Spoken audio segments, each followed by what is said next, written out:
O gancho foi irresistível, Márcio. Tudo bem? Boa tarde Como é para que você você. tá, Márcio? Tudo bem? Como é que você tá, meu amigo? Falta descobrir onde tá o Zangão, né? É tipo isso, Joel. Boa tarde para vocês, boa tarde a todo mundo que nos acompanha. Pois é, a gente está aqui digamos assim, na espera, principalmente, né, do que o governo vai fazer para aprovar essas medidas provisórias que correm o risco de caducar, né, de perder a validade. E aí, uma das que a gente ouviu aí, inclusive o ministro Haddad falando, né, uma das que mais preocupam é a que trata da reestruturação ministerial, que o governo tem até esta quinta-feira para aprovar lá no Congresso essa medida provisória.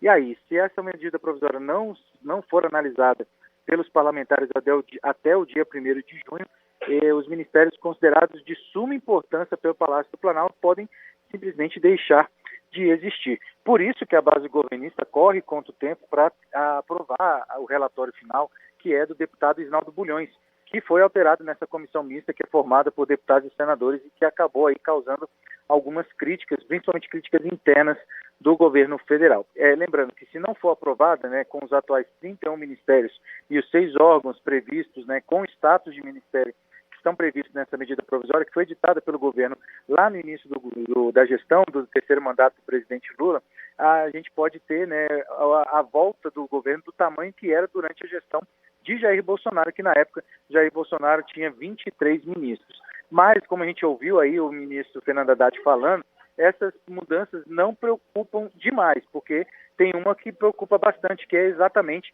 a medida provisória que trata, né, que preocupa o governo, é a que trata do Conselho Administrativo de Recursos Fiscais, o CARF.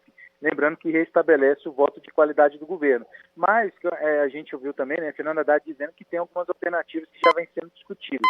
Uma delas é justamente enviar essa medida provisória como projeto de lei de urgência constitucional, que dá uma celeridade maior na tramitação dessa proposta e que a gente está na expectativa para saber quem vai ser o relator dessa proposta, né, que quem determina isso é o presidente da Câmara, Arthur Lira, mas Fernando Haddad disse que já conversou com Arthur Lira, isso deve ser discutido, deve ser definido já nos próximos dias.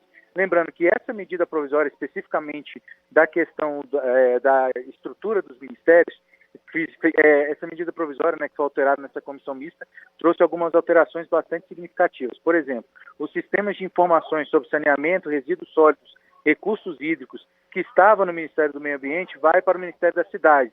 A Agência Nacional de Águas vai ficar aí sob o comando do Ministério da Integração e Desenvolvimento Regional, isso também estava sob o comando do Ministério do Meio Ambiente.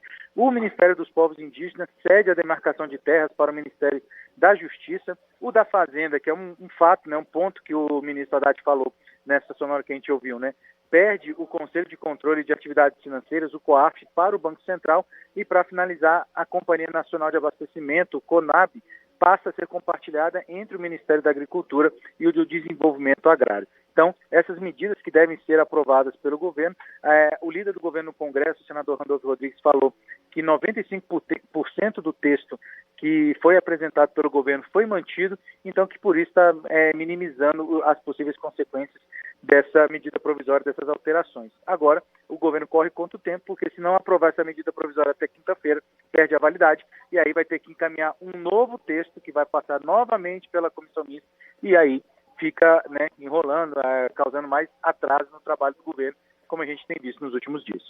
Medida provisória, tem alguma que está sendo cogitada pelo governo, caso algo não seja avaliado pelo Congresso, para que seja mantido, para que não se perca? Área social, por exemplo, tem uma série de medidas aí que podem deixar de valer de uma hora para outra, né? Exato, mas o que a gente sabe é que o governo tem um plano, digamos, Z, né? Nem plano B, é um plano Z, que é exatamente mandar novamente para o Congresso o mesmo texto depois que a medida provisória perde a validade. Ele manda, como a medida provisória tem status de lei, né? Assim que ela é publicada no Diário Oficial, o governo publica o mesmo texto novamente um dia depois que ela perde a validade, e aí começa toda a tramitação dentro do Congresso Nacional, justamente para não que as medidas, né, os efeitos da medida provisória não percam a validade também. Então, é só um retrabalho, vamos dizer assim, que pode acontecer nos próximos dias, o que acaba atrasando justamente o trabalho do governo dentro do Congresso Nacional, que é o que o governo não quer. Mas o governo pode fazer isso quantas vezes forem necessárias, ô Márcio? Lança a medida provisória, publica, aí espera o tempo lá, acho que são 90 dias, né? Os 90 120 dias. 120 dias. O Congresso não aprovou, aí ele lança outra e assim vai. Isso é possível? E lançando novas medidas. Né? Eu acredito que sim, viu? Mas isso é um detalhe que eu não lembro de ter acontecido na história da República. Mas isso é possível, apesar de que isso não aconteceu antes, justamente porque o governo conseguiu aprovar essas medidas provisórias antes que elas caducarem. Digamos assim, a perda da validade dessas medidas provisórias não é uma coisa muito comum, apesar de acontecer. Né? Então, quando aconteceu, mandou o mesmo texto, aí na segunda vez o texto foi aprovado. Mais de uma vez, aí eu vou ficar devendo, a gente vai ter que pesquisar para saber se isso realmente acontece. Não, e com isso dá para entender claramente o poder que o Congresso tem, né? É impressionante, cara.